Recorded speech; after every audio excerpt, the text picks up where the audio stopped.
Okay, so, hi, hello, welcome back to another Creepypasta story video. Today, Creepypasta we're going to be reading is The Silence of the North Woods, but before we get into it, I do want to say a few things.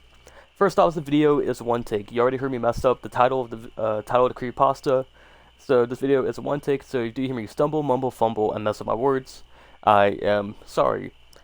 As of this moment, I do not have anything to really edit my videos, but that should change in a little bit.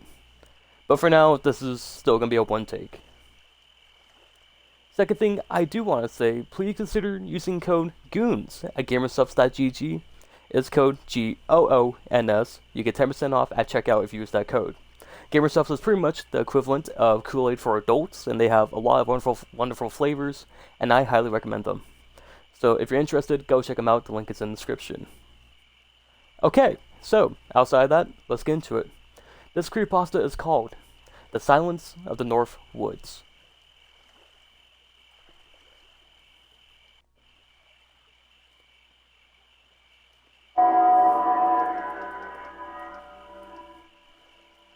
The first thing that I remember of my arrival in Atuthuatviho. I butchered that name, my bad. Atuthuatviho. The small Native American village in the northern reaches of Minnesota, was the smell. The familiar aroma of soaked dirt fermented the air and was instantly noticeable as soon as the doors of the cramped 12-seater plane were open. The runway that we landed on almost looked like it could have been constructed a month ago. Not at all because it looked new, but because it looked so basic. Like it was built for my arrival only. The dirt runway would stretch about 950 meters and was accompanied by only a small one-story concrete building. I had come to this godforsaken no man's land in order to do research for a book. I was an aspiring author and planned on writing a fictional story set in the wild and needed inspiration. I was also interested in the local legends of the area and the mysterious deaths that were rumored to have taken place near the town. I was not excited about camping in the coldest regions of the country and being torn from my luxuries for 2 months, but I did it in the name for gathering useful information and becoming inspired. What I experienced, though, is something that I can barely bring myself to recollect. A thick pine forest surrounded the runway entirely, with only one solitary trail leading to the main village. I could see patches of unmelted snow that punctuated the landscape and gave the entire area a perpetual moisture. I was still taking in the surroundings when my bags were stripped from my hands and loaded into a pickup truck by a thick, robust man who looked about to be 6'6". Just as my mouth opened to object, a much smaller man stepped out from the truck and came to meet me. "Patrick McLaren?" he said curtly. "Yeah?" I was too startled by the bear of a man who had loaded my bags to give an articulate response. "Afternoon, I'll be helping you settle in. As soon as your possessions are taken care of, we'll take a drive into town." The bear never said a word and effortlessly tossed the rest of my luggage, which I had considered quite heavy, into the bed of the pickup. The shorter man motioned for me to get into the passenger seat of the truck and shut the door. The bear hopped into the bed of the pickup, and I swear to God the entire vehicle lurched like a boulder that had been dropped. The shorter man hopped into the driver's seat, and before I had time to say anything, hit the gas like he had no time to waste.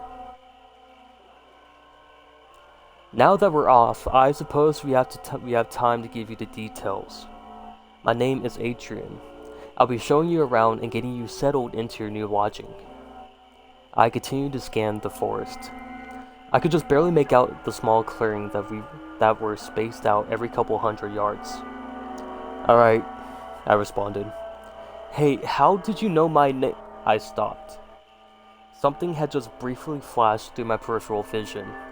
As I turned to look, I was greeted with the same comforting but somehow menacing pines. "Your name? Easy, you're the only one who's come here in weeks.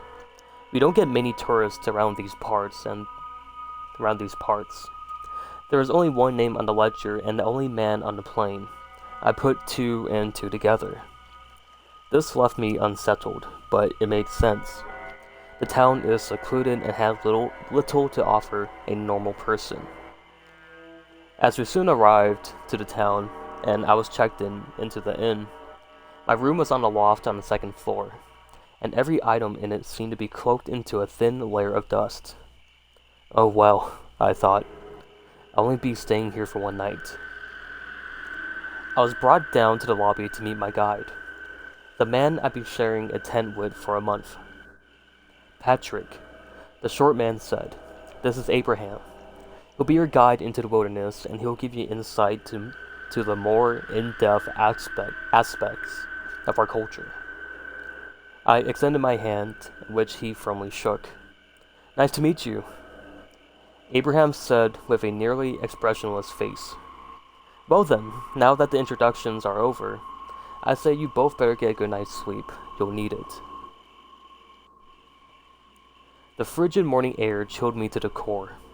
Even under my 3 layers, I was still shivering and I could barely feel my nose.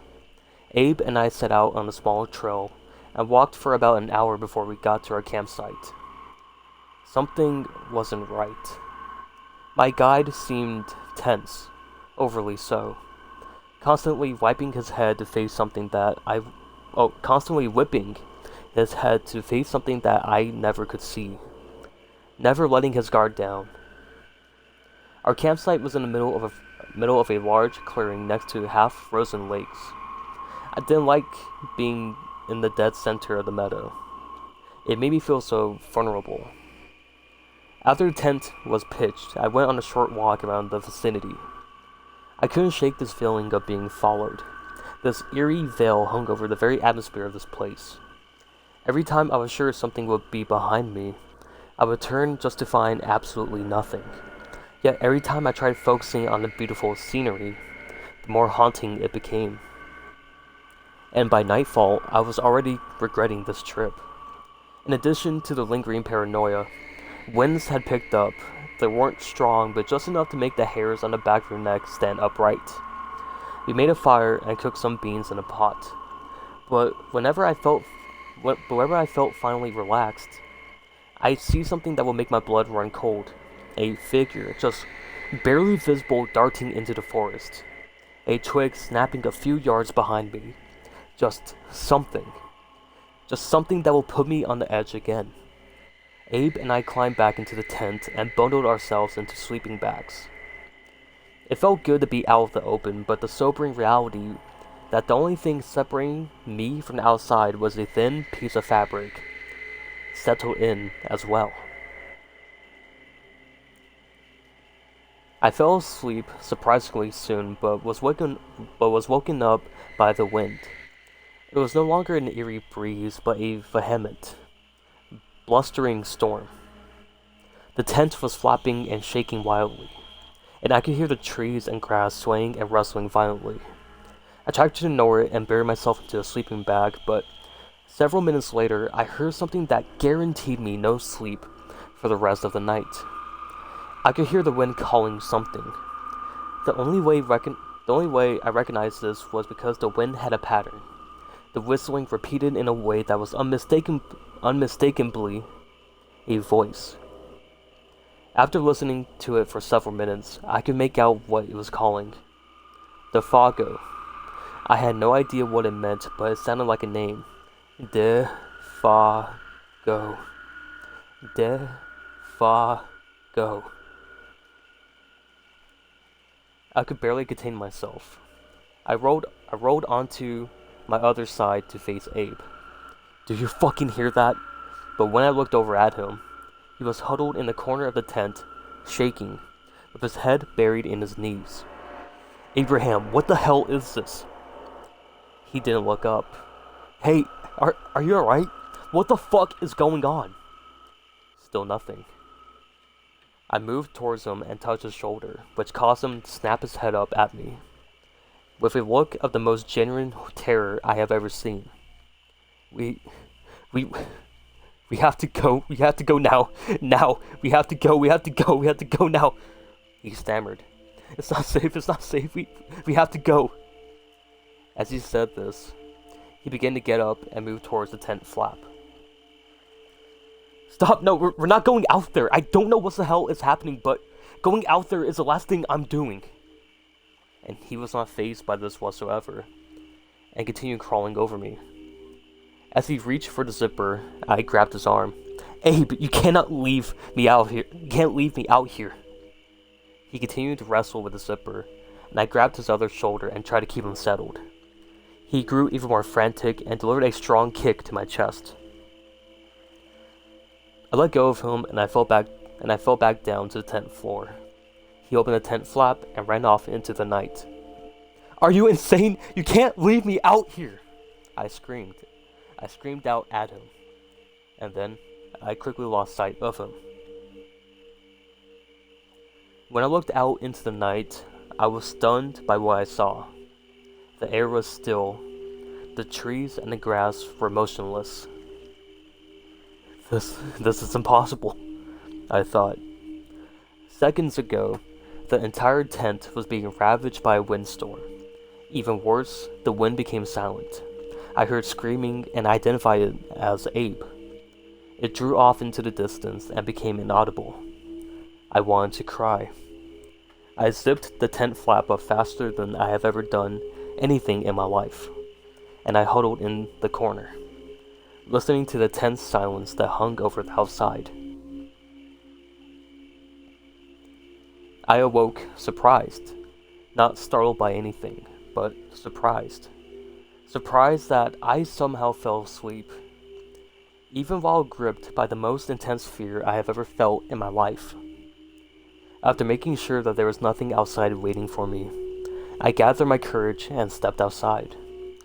The morning air was crisp and as freezing as ever. My mission was to make it back to town. I didn't bother getting the tent, since I simply did not care. All I grabbed was my knife, a jacket, and a few granola bars before heading out. I noticed that in the patches of snow, there were footprints, at first resembling human footsteps, but then becoming more distorted. They became longer, more stretched out, and after a while, I was sure that they were not footprints coming from a human, and not even an animal. The longest set of these prints I saw was roughly 5 feet. In fact, my own imagination couldn't create a monster with feet of this caliber. Then it dawned on me. They weren't footprints. I mean, they were at first, but I could see the pattern of the bottom of Abe's boots imprinted in the snow. But the long ones, absolutely not. No, they were drag marks. The long tracks in the snow were evidence of Abraham's futile resistance of being pulled and dragged by something. Oh my god, I whispered to myself. I sprinted out of the meadow with a pace that would rival Olympic athletes. I turned what was once an hour-long hike into a 35-minute dash. I wanted to throw up my guts by the time I reached the village. I was greeted by several caring townspeople and was escorted to the local tavern for some hot food and a drink. An older native of the town sat down with me and listened to my account of the events. I swear to God, my life and every dead ancestor I have ever had, and that what I'm saying is true. I expected skepticism, but received genuine concern from the man. I think this may have troubled me even more. I see, he responded. The name. What was the name being called? I tried to recollect what I had heard. I don't know. The Fae something? The Fago. That's it. The look on the man's face told a story on its own. Why? Why does that mean something? Is it important at all? The man remained silent for a few seconds before responding. The Fago was a prominent hunter. He lived many years ago, before I was born. One night, he never returned. The same night, a horrible storm came over the entire region. He quickly ended the sentence and looked down at the table, looking as though he had made a mistake. I was frustrated at this horribly vague and seemingly useless information. I could tell he was holding something back. Something important. And what happened? How is that important? What the hell does this all mean? I responded rather aggressively. The old man sat still like a statue for what seemed like ages, but finally whispered, "The Wendigo." Every head in the tavern simultaneously turned and glared at the back of the man's head, and then turned to me. What the hell is the Wendigo? The tavern patrons continued glaring at both of us with a twisted look of suspicion and fear. Even the bear looked worried. Reluctantly, the old man responded, "It is something that we tried to escape." My look of confusion at his answer must have spurred him into elaborating. The legend holds that it survives on the flesh of humans. It may have even been human once before, but no longer. It is a vile creature that stands taller than any man and can strip the flesh from bones. It grows stronger with the very acknowledgement of his existence, and seems to have returned from whatever darkness it was hidden in for so long. He paused. Before, the Wendigo only took several people a year, and we simply accepted it as life. The man turned to face the rest of the tavern goers. Over time, the town vowed to adopt a silence, to never to speak of it or even acknowledge the Wendigo.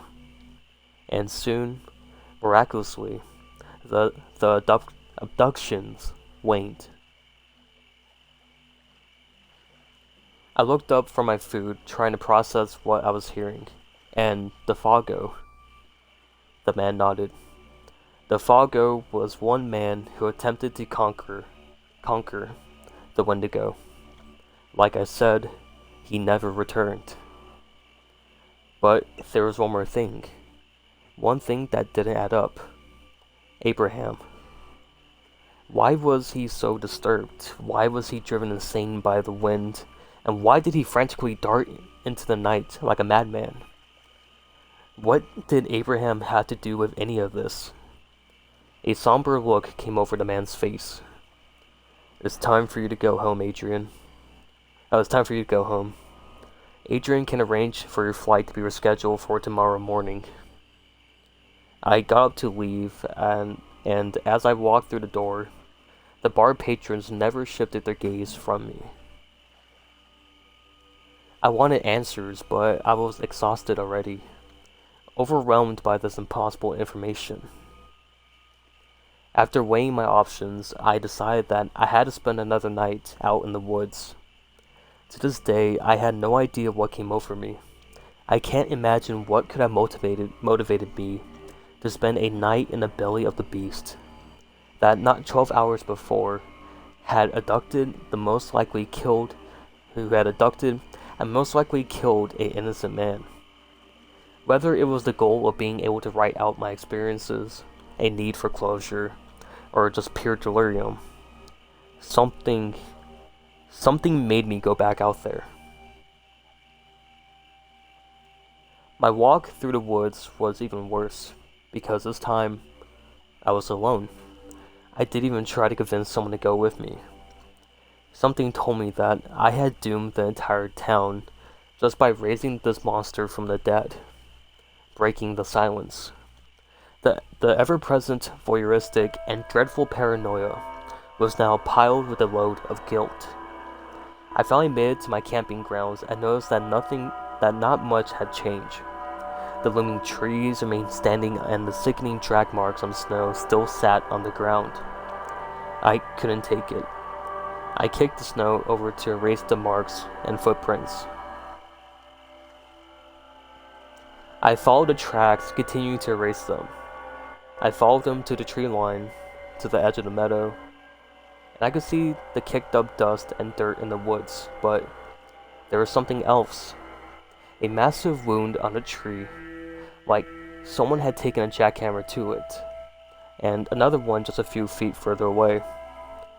There was what appeared to be a massive claw mark, almost like when a wolf marks a territory. But this looked like as if something had just scraped it while walking through the forest. I felt sick. I went back to my tent and I waited for nightfall.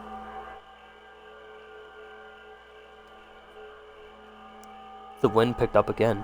Not nearly as bad, but still enough to shake the tent. I knew it was time. I stood up and got out of the tent. The night was illuminated by a soft but passing moonlight, as the clouds repeatedly obscured it from the view. This time, this wind had a physical effect. I could see the trees swaying softly and the grass pressed over in one direction. I couldn't tell if this was comforting or not. I switched on my flashlight and scanned the perimeter. Nothing. After standing in the wind for a while longer, I decided to go back in my tent and wait some more. I turned on my heel and nearly fainted at what I saw. There it was. Standing directly behind the tent, it towered at least a foot taller than me, and it looked straight down with eyes like a hawk. Its head resembled that of a human, but had teeth like a canine. In place of a nose, there was a short, bulldog-like snout. A long, wispy facial hair sat on his face. I could see the pointed ears poking through the long, grayish-black mane that ended just before his waist, with locks of hair hanging over his shoulders. But its arms... oh god, its arms. They were incredibly long, while its fingers ending below its knees, its fingernails looked as though they could carve through steel. The body was lean and sinewy, with a pale gray complexion hidden underneath a very thin layer of hair and fur. The lower body looked as though it was covered by a torn cloth wrapped around the waist, and I could see a fragment of the leather jacket worn by my former guide. I knew what it was. There was no mistaking it. It was what I was told of and warned of. It was the Wendigo.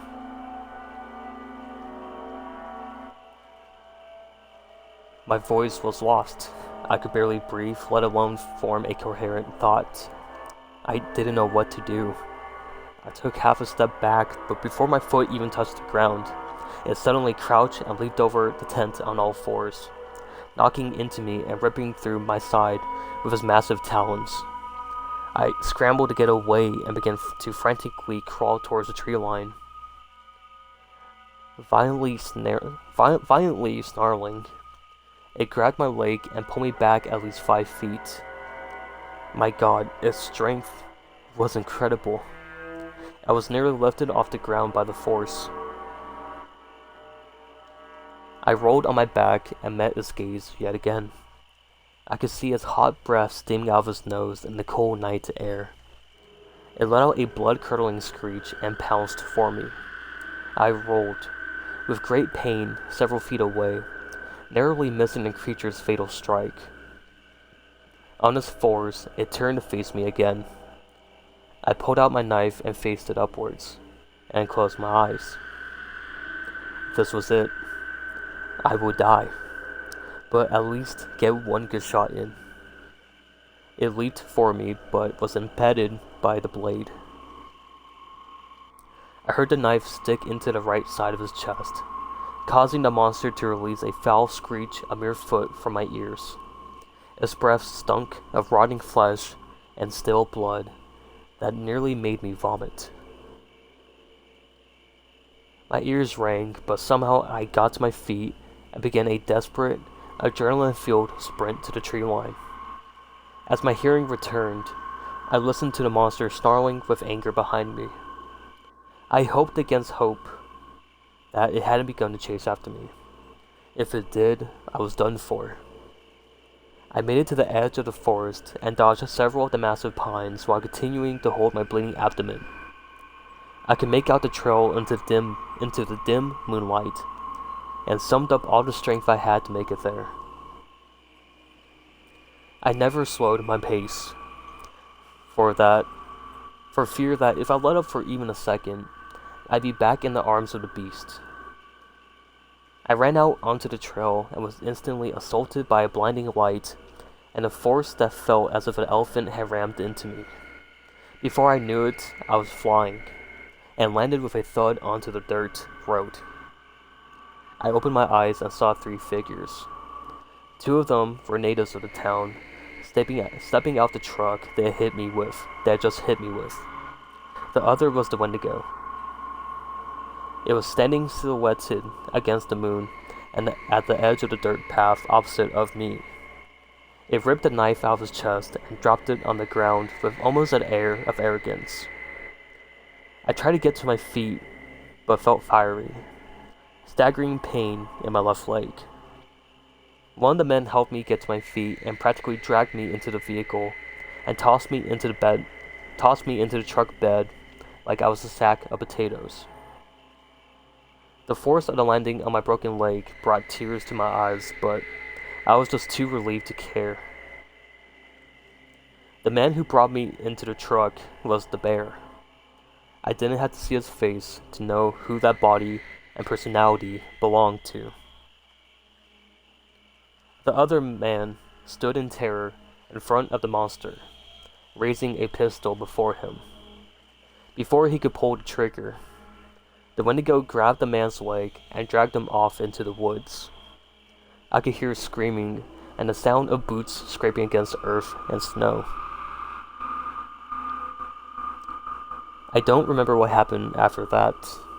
I woke up in the hospital in Minneapolis, where a pretty nurse told me in a comforting voice that I was brought here by a helicopter after a man found me on a trail.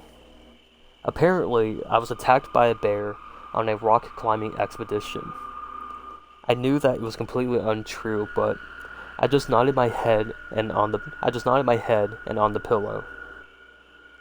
Now I'm here, many years later, with a family of my own. I realized that I could never publish what I saw in the book. If it really does grow strong with the belief in its existence, I just couldn't publish it.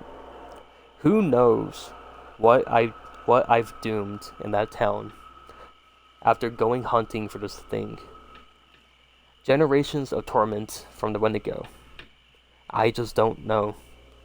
Writing this here and even putting this on the site gives me closure in a way, just letting it out and being able to tell my story. It helps, and at least no one here will take this seriously. I learned just a few years ago, after researching the small town, that Defago, the hunter, was Abraham's great-grandfather, and that Abraham's own daughter was taken by the Wendigo 10 years before I arrived into the town. I felt bad that he died in the way he did, but maybe now he's with her somewhere. I personally like to think that. Some people can move on from this traumatic event. I guess in a way I have. I do still get paranoid when the winds pick up. I can't stand going on camping trips, and to this day, on some nights, I swear, I can still hear the wind calling my name.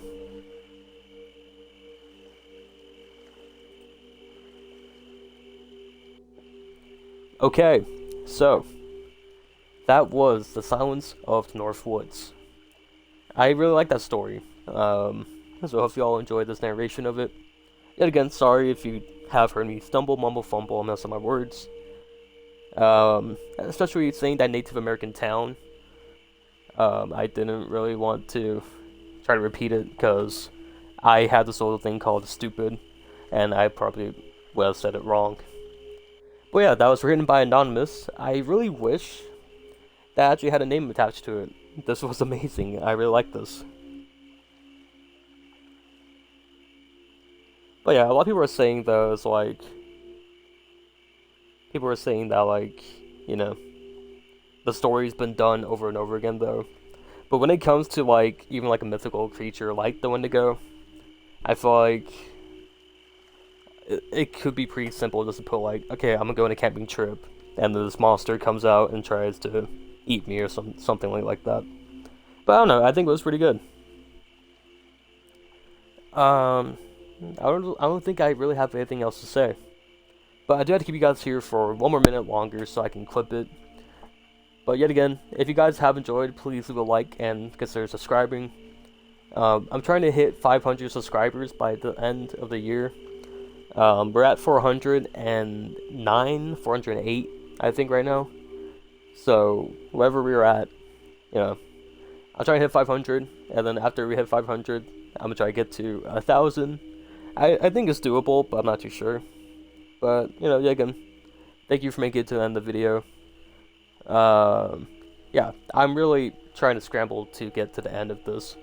But yeah, as I mentioned, all the links are down below. If you do click the link in the description, you will find Gamer Subs. Click that little link, it will take you over to the website. Go check out their stock, they have pretty good stuff on there, and I think you'll enjoy it.